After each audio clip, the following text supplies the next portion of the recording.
He stepped out onto the balcony of St. Peter's Basilica, raised his hand toward the silent crowd, and spoke 3 words that seemed to drain the sound from all of Rome at once. It was not just the people in front of him who fell quiet. Somewhere deeper inside the Vatican walls, men who had spent years analyzing him, cardinals who thought they understood him, and officials who believed they had already categorized Robert Francis Prevost, suddenly realized something did not fit anymore. In that moment, it became clear that a crucial part of him had been visible all along, yet somehow never truly seen. What unfolded on May 6, 2026, did not begin with public declarations or dramatic announcements. It started in a far more subtle way. A canceled appointment, a door locked without explanation, and a handwritten note delivered quietly to the Secretariat of State at exactly 3 in the morning. By sunrise, 3 senior Vatican figures had been urgently called in. By midday, the usual rhythm of Rome was already disrupted. The system that normally moved with precision and control was no longer functioning in its familiar way. For a full year, Pope Leo XIV had allowed the world to observe only the version of himself it could easily understand. He appeared disciplined, calm, carefully strategic, pastoral in tone, and always measured in speech. None of that was false, but it was only a surface layer. It was incomplete. In the last few days, another dimension of his leadership had begun to emerge, and the Vatican was suddenly forced to confront a question it had quietly avoided since the Conclave. Had the cardinals chosen a cautious administrator? Or had they chosen a man who spent an entire year preparing to reshape the institution from within? From the moment Robert Francis Prevost was introduced as Pope Leo XIV on May 8, 2025, the global Catholic world began circling one question again and again. It was asked in different languages across continents, in newsrooms, parishes, and Vatican offices alike. Who exactly is this man? On the surface, it seemed like a simple question, the kind suited for television analysis or newspaper profiles. But inside Rome, it carried a sharper tension. Even some of the cardinals who had voted for him admitted privately that they still did not fully understand the kind of pope they had placed on the chair of St. Peter. He did not fit into an easy category. Journalists described him as opaque because he rarely revealed enough of himself to be fully defined. Vatican insiders preferred to call him strategic, noting that he listened longer than most leaders and only spoke when silence was no longer an option. Those who had followed his rise through the Church spoke of him as disciplined, careful, and methodical. Yet none of those labels explained the strange distance that would appear whenever conversations approached something truly decisive. Those who knew him from his time in Peru described something even harder to define. They remembered a man who could sit with the poor for hours, fully present, listening without interruption, making each person feel as if they were the only one in the world at that moment. And yet, without warning, that same presence could shift. Not into anger or coldness, but into something closed off, as if a part of him had stepped into another room and quietly shut the door behind it. That was the version of him Rome never fully decoded. The public only saw the white cassock, the composed expression, the restrained gestures, and the carefully chosen words of a pope expected to provide stability after the era of Francis. But beneath that visible layer, those who had worked near him sensed something else, something quieter, deeper, and more difficult to access. And just 5 days ago, that hidden layer began to move.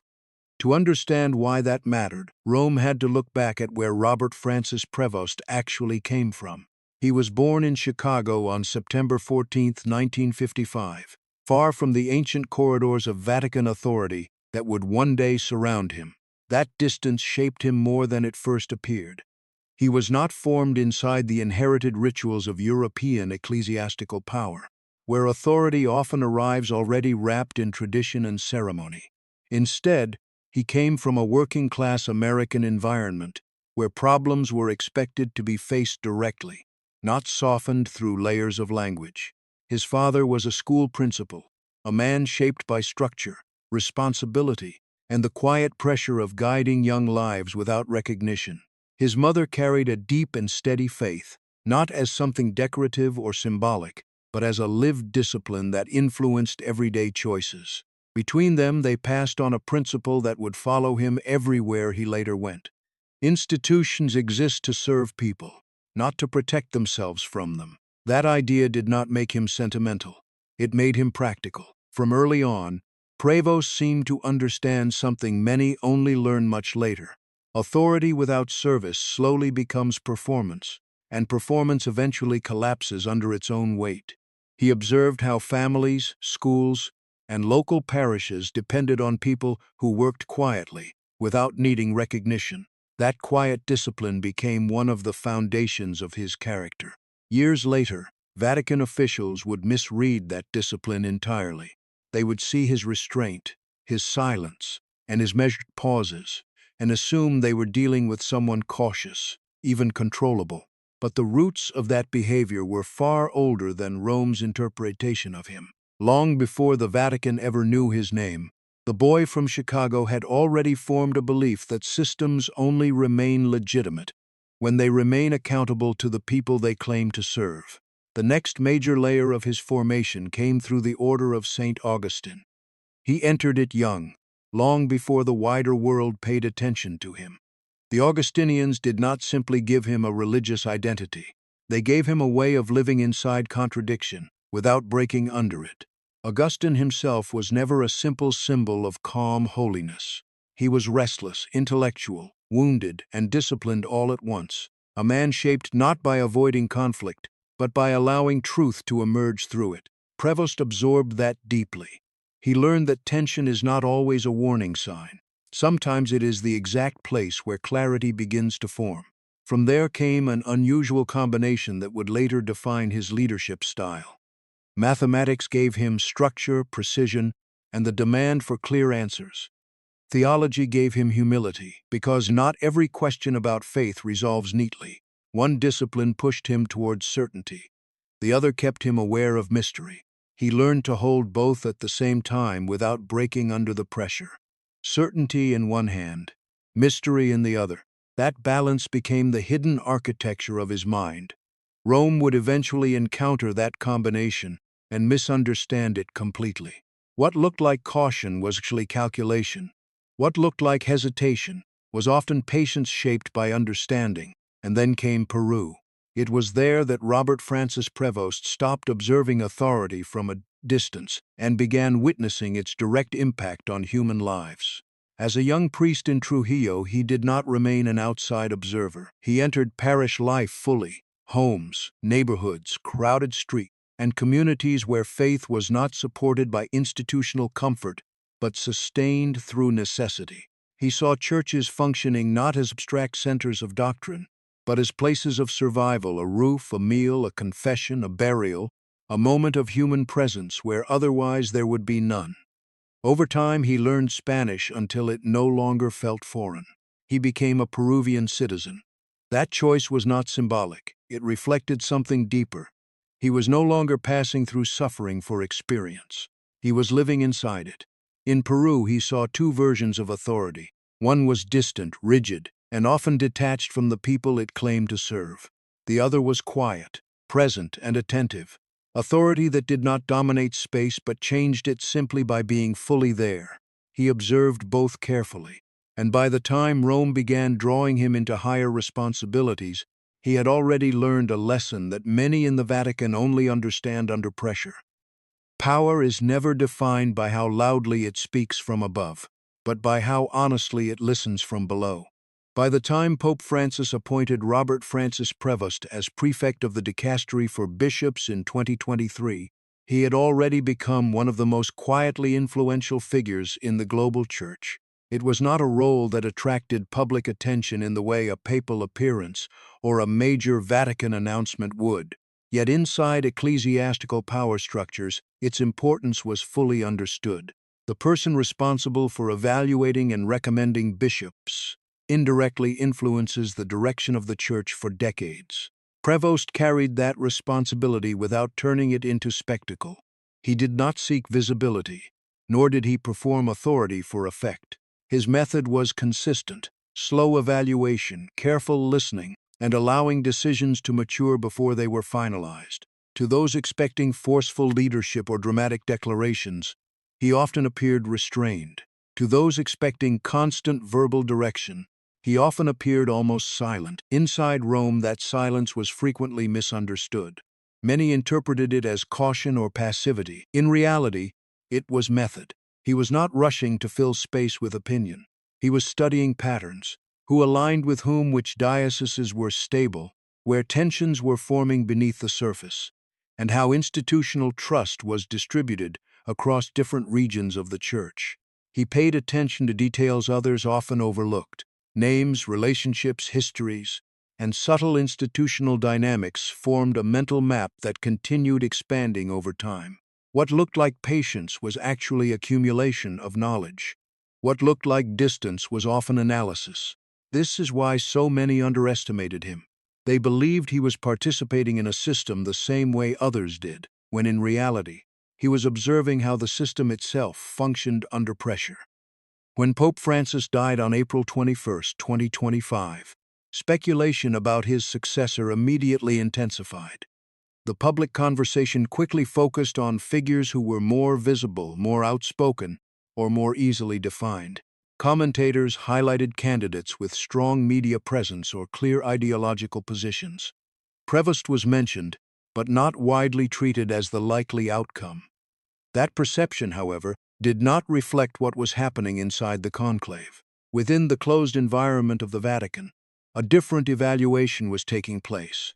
The cardinals who had worked directly with Prevost understood something that external observers did not. They had seen how he operated during difficult deliberations, how he handled disagreement without escalating tension, and how he could influence outcomes without dominating conversations. He did not need to speak first to shape direction. He often waited, listened, and only spoke when his words had maximum impact. That pattern carried significant weight in a setting where decisions are rarely about volume and more about judgment under pressure. The conclave moved faster than expected. On the fourth ballot, Robert Francis Prevost was elected. Even among those who supported him, there was a quiet awareness that something unusual had occurred. The Church had not selected its most publicly recognizable figure. It had chosen someone whose influence had been built through internal knowledge, disciplined restraint, and long-term institutional understanding. Then came the decision that would define his public identity, his name. He did not choose Francis, a name that would have clearly signaled continuity. He did not choose John, which might have suggested familiarity, pastoral warmth, or a softer symbolic direction. Instead, he chose Leo. That choice carried historical weight. Leo the Great stood against Attila the Hun during a moment of civilizational instability. Leo the Test confronted the social consequences of industrial transformation through Rerum Novarum, addressing labor, dignity, and justice in a rapidly changing world. The name Leo is not neutral in church history.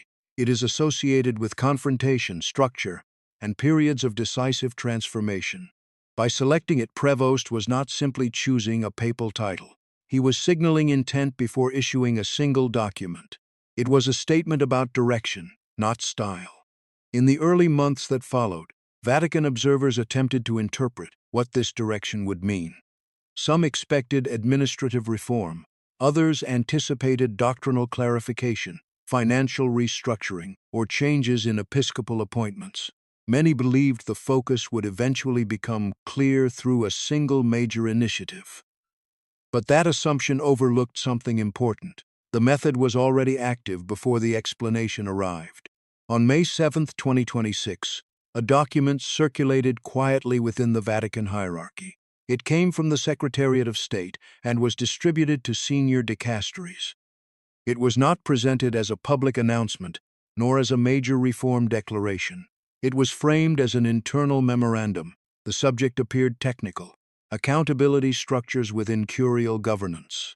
At first glance, it looked like standard administrative language, precise, procedural, and unremarkable. That tone was intentional. Inside Vatican culture, formality often functions as protection. Complex language can delay attention. Bureaucratic phrasing can reduce urgency. But beneath that familiar structure, the content carried significant implications. The memorandum outlined changes to financial oversight within the Roman Curia. It introduced stronger transparency requirements for major expenditures and established mandatory review processes that did not previously exist at that level of enforcement. These changes affected how financial decisions were monitored and validated across key departments. Then came the most important detail.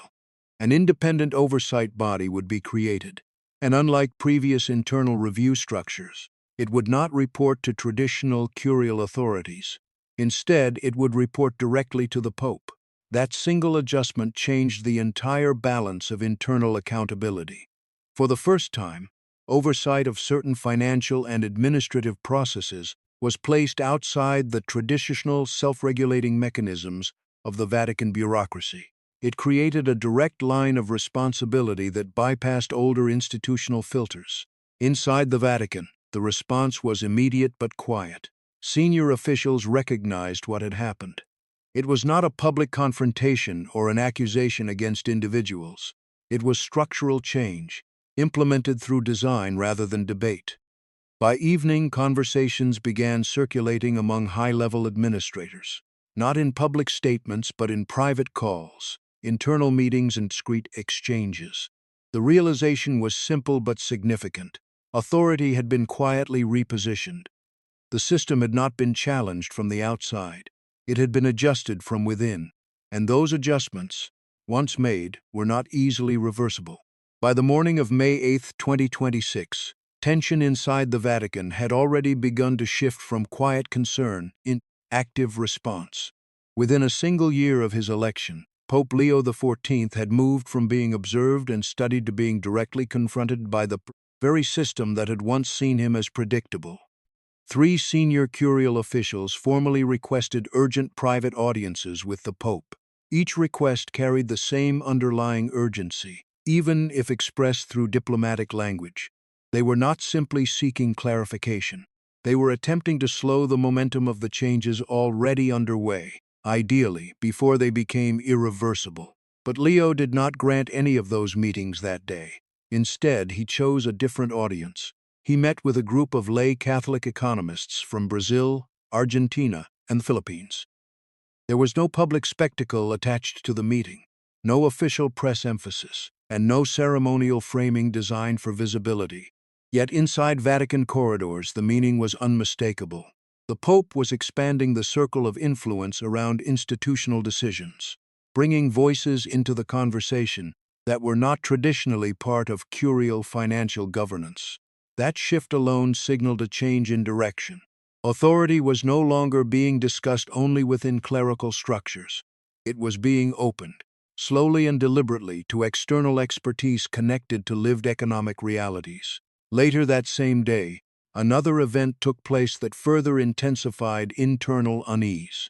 8 survivors of clerical abuse were quietly brought into the Vatican through a side entrance. They came from Germany, Chile, the United States, and Ireland. There were no cameras, no press coverage, and no carefully staged statements prepared in advance. Pope Leo XIV met them alone. What was officially described as a private pastoral encounter became something more direct and unfiltered. There were no intermediaries shaping the conversation, no formal speeches separating suffering from response. It was simply people who had been harmed, sitting in front of the head of the institution responsible for addressing that harm. One of the survivors, a woman from Cork named Siobhan Delaney, later spoke publicly about the meeting. She explained that she did not enter expecting openness. Like many before her, she anticipated controlled language and institutional distance. Instead, she described something different. He did not rely on prepared statements, nor did he retreat into formal church phrasing. He asked what they needed, then listened without interruption. After 20 years of carrying her experience, she said it was the first time she felt genuinely heard. The Vatican did not publicize the encounter. The Pope did not use it as a symbolic statement. There was no attempt to convert the meeting into institutional messaging. That absence of promotion itself became part of the pattern. The action came first, interpretation came later. By May 9th, resistance within the Vatican shifted from quiet discomfort to structured response. An unsigned letter began circulating among selected cardinals. It was written in careful institutional language, crafted to avoid direct confrontation, while still expressing clear concern about the direction of recent reforms. The letter did not attack the Pope personally. Instead, it questioned the canonical and procedural validity of the newly established oversight mechanisms. It suggested that broader consultation with the College of Cardinals might be necessary. It emphasized caution, discernment, and the importance of established processes. On the surface, it was respectful. Beneath that tone, however, the message was consistent. Slow down the reforms before they reshape the system too quickly. Pope Leo XIV did not respond publicly or privately to the letter. Instead, he waited. On May 10th, he made his next move, and this time it did not remain confined to internal channels. Without prior announcement or consultation, the full text of the Financial Accountability Memorandum was published on the Vatican's official website in 6 languages. Alongside it appeared a short statement signed personally by the Pope.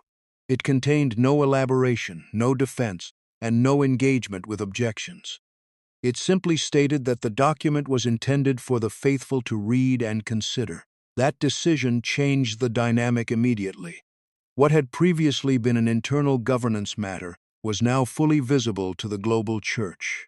The structure of resistance that depended on confidentiality and procedural delay was no longer operating in the same environment.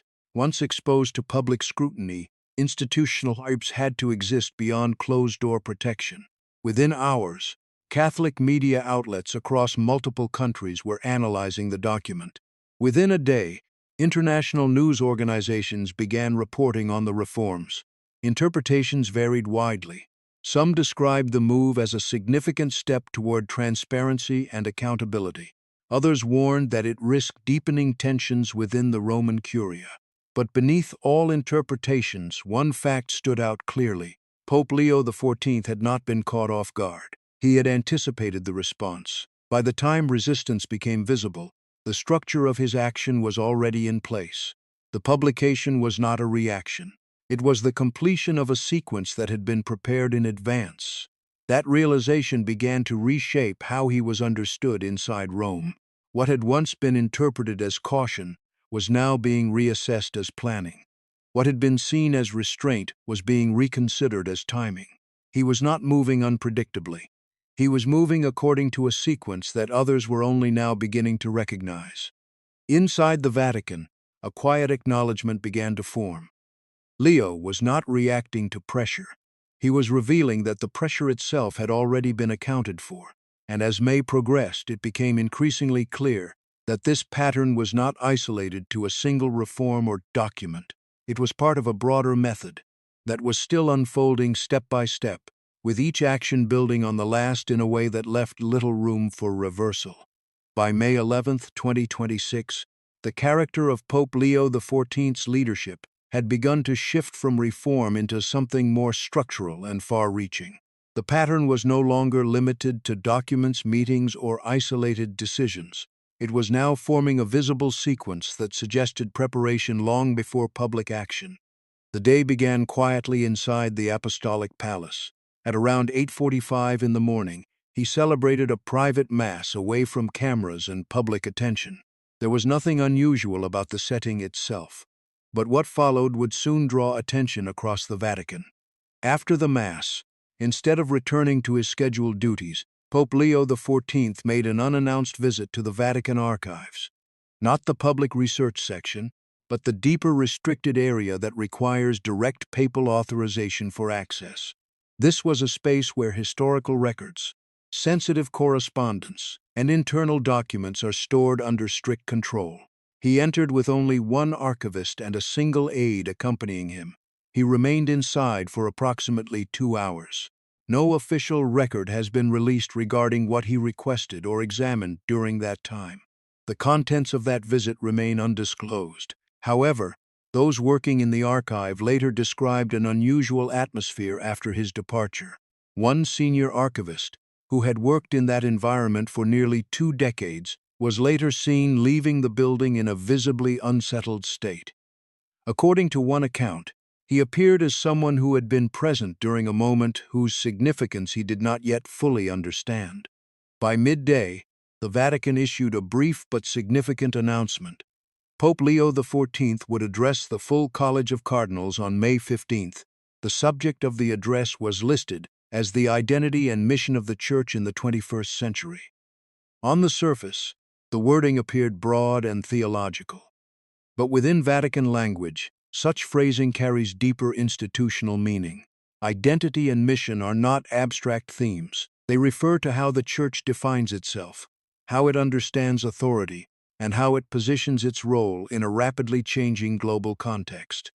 This announcement marked a turning point.